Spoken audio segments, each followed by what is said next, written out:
Sebelum menyaksikan video ini, pastikan bosku jangan lupa subscribe. Karena subscribe itu gratis plus bonus tonton video terbaru setiap harinya. Jangan lupa ya. Nah, ini menurut saya langkah yang keren Presiden Joko Widodo agar RUU perampasan aset bagi pelaku koruptor segera dilaksanakan atau segera disahkan.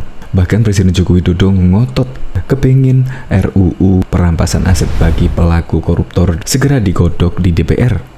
Namun, berita baru-baru ini kayaknya DPR mencueki RUU perampasan aset tersebut. Saya juga bingung ya, padahal dulu mahasiswa banyak yang berdemo mengkritik Presiden Joko Widodo. Tetapi ketika Presiden Joko Widodo ngotot kepingin RUU perampasan aset segera disahkan, tetapi dicuekin oleh DPR, mana ya suaranya mahasiswa tersebut? Mahasiswanya kok diem baik. Padahal RUU perampasan aset ini sangat penting, di mana sebuah riset mengatakan jika pelaku koruptor takut jika dimiskinkan.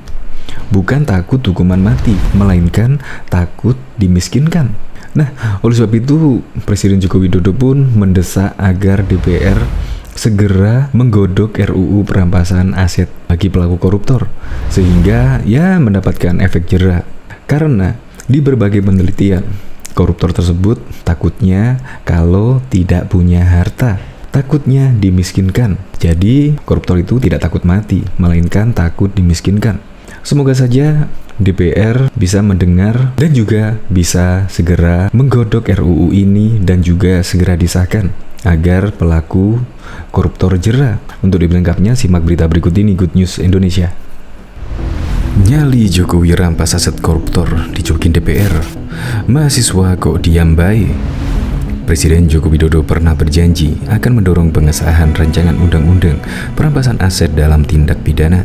Janji tersebut dilontarkan Jokowi saat memberikan arahan dalam peringatan Hari Anti Korupsi Dunia 2021 yang diselenggarakan Komisi Pemberantasan Korupsi KPK pada Kamis 9 Desember 2021. Tahun depan insya Allah bisa selesai agar penegakan hukum berkeadilan dapat terwujud, ujar Jokowi dikutip Selasa 14 Desember 2021. Pernyataan Jokowi beberapa waktu lalu merespon RUU perampasan aset dalam tindak pidana yang beberapa waktu lalu tidak masuk dalam program legislasi nasional prioritas Prolegnas 2022. Padahal kehadiran RUU ini begitu penting dan diharapkan dapat mengatasi berbagai masalah kekosongan hukum terkait penanganan hasil tindak pidana yang dirasa tidak optimal. RUU ini juga dapat menyelamatkan aset negara dari para pelaku kejahatan khususnya koruptor. Pasalnya, dengan menggunakan RUU ini, aset yang tidak dapat dibuktikan berasal dari sumber yang sah dapat dirampas. Presiden telah menegaskan bahwa pemerintah akan segera mengajukan RUU perampasan aset dalam tindak pidana, kata Menko Polhukam Mahfud MD dalam sebuah video, seperti dikutip CNBC Indonesia pada Selasa 14 Desember 2021. Mahfud menceritakan, pada tahun ini sebenarnya pemerintah telah mengajukan 2 rancangan payung hukum terkait pemberantasan korupsi. Pertama adalah RUU perampasan aset dalam tindak pidana, dan kedua adalah RUU pembatasan transaksi uang kartal. Namun, kedua payung hukum tersebut tak masuk program prioritas DPR. Maksudnya, aset tindak pidana bisa segera dirampas. Orang berbelanja dalam jumlah tertentu harus lewat bank agar diketahui sumber dari mana dan dikirim kemana. Tidak boleh langsung dari tangan ke tangan jelasnya. Namun Mahfud menegaskan, pada saat itu ada kesepakatan antara pemerintah dan DPR untuk mengambil salah satu dari RUU tersebut untuk dijadikan prioritas. Yang oke, yang undang-undang perampasan aset dalam tindak pidana bisa dipertimbangkan masuk di 2022. Ini lebih mudah karena tindak pidana sudah jelas, tidak bagaimana perampasan aset ketika seorang terdakwa tidak muncul dan sebagainya, katanya. Namun, DPR justru tidak memasukkan RUU tersebut dalam prolegnas. Jokowi, ujar Mahfud, pun langsung bertindak agar parlemen segera membahas payung hukum tersebut. Kami mohon pengertian agar DPR menganggap ini penting dalam rangka pemberantasan korupsi agar negara ini bisa selamat. Saya agak optimis, jelasnya. Mahfud mengakui pada dasarnya RUU ini pernah disepakati beberapa waktu lalu, namun ada satu butir aturan yang masih menjadi perdebatan antara pemerintah dan DPR terkait aset yang dirampas itu disimpan dan dikelola oleh siapa. Pada waktu itu ada 3 alternatif: rumah rampasan barang rampasan di Kemenkumham, Badan Pengelola Aset Tindak Pidana di Kejagung, dan di JKN, jelasnya. Mahfud menegaskan, terkait hal tersebut pemerintah sudah menetapkan pilihan. Jika tak ada arah melintang, di hadapan payung hukum tersebut bisa segera dirampungkan. Sekarang sudah ada kesatuan pendapat dari pemerintah, tinggal bahas itu saja kalau tidak ada masalah lain di luar soal teknis, tegasnya. Diketahui Direktur Riset Setara Institut Halili Hasan menolak adanya pidana hukuman mati terhadap kasus apapun, termasuk kasus korupsi. Menurut Halili, pidana hukuman mati tidak efektif dalam menurunkan angka atau indeks korupsi di Indonesia. Ia menilai koruptor lebih cocok dimiskinkan ketimbang dihukum mati. Dalam pandangan Setara, hukuman mati bukanlah pendekatan penegakan hukum yang tepat dalam pemidanaan kasus apapun, termasuk kasus korupsi. Kemiskinkan merupakan hukuman yang tepat.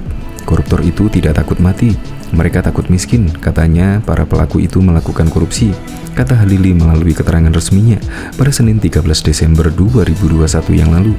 Halili juga menyoroti munculnya tuntutan hukuman mati terkait perkara korupsi PT Asabri. Ia berpandangan bahwa ada dugaan unsur politis di balik tuntutan hukuman pidana mati terhadap terdakwa kasus korupsi PT Asabri, Heru Hidayat. Saya membaca selalu ada politik di balik penuntutan hukuman mati, jadi tidak murni selalu atas dasar pertimbangan hukum, terangnya. Halili menduga tuntutan pidana mati terhadap Presiden Direktur PT Trada Alam Minerba tersebut sebagai upaya dari Jaksa Penuntut Umum Kejagung untuk mendapatkan sentimen positif dari publik, sebab Kejaksaan Agung saat ini sedang diterpa isu miring.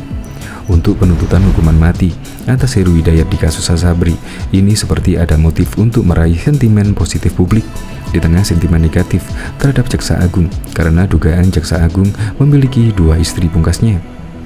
Senada dengan Setara Institut, Amnesty International Indonesia juga secara tegas menyatakan menentang hukuman mati untuk segala kasus, tak terkecuali terkait tuntutan pidana mati terhadap terdakwa Heru Hidayat. Penyelesaian kasus dengan hukuman mati merupakan pelanggaran hak untuk hidup sebagaimana dinyatakan dalam Deklarasi Universal Hak Asasi Manusia. Masyarakat Indonesia setuju dengan hukuman mati belum tentu karena mereka punitif atau kejam, tapi bisa karena sistem penegakan hukum di Indonesia banyak kekurangan sehingga masyarakat merasa pelaku yang tertangkap perlu dihukum seberat-beratnya, kata Direktur Eksekutif Amnesty International Usman Hamid dalam keterangannya. Aktivis HAM ini bahkan menyebut politisi dan pejabat sering mengulangi klaim menyesatkan bahwa hukuman mati dan hukuman kejam lainnya membuat efek jera. Padahal menurut hasil riset berbagai lembaga, termasuk Amnesty, hukuman mati tidak menimbulkan efek jera.